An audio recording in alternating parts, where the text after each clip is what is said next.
Welcome. Today I'm going to show you a simple and quick way to delete a PowerPoint file using the Dropbox mobile app.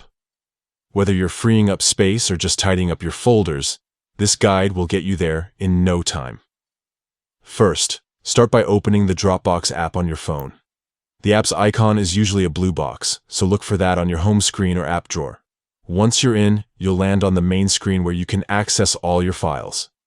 Next, tap the Files tab located at the bottom of the screen.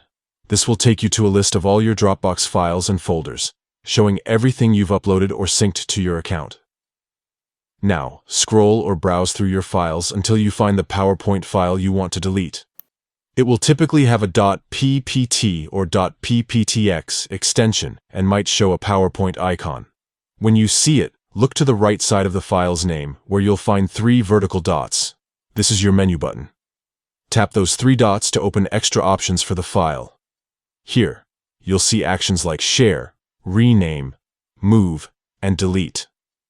Select Delete from this menu to remove the file. A confirmation pop-up will appear, asking if you really want to delete the file. This is your chance to double-check you're deleting the right one. To confirm, simply tap Delete again, and the file will be removed from your Dropbox account.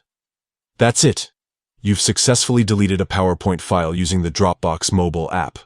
This process helps you stay organized and ensures you only keep the files you need. Remember, once deleted, the file goes to the Dropbox deleted files section for a limited time. So if you deleted something by mistake, you can still recover it. Thanks for watching, and good luck managing your files more efficiently with Dropbox on your phone.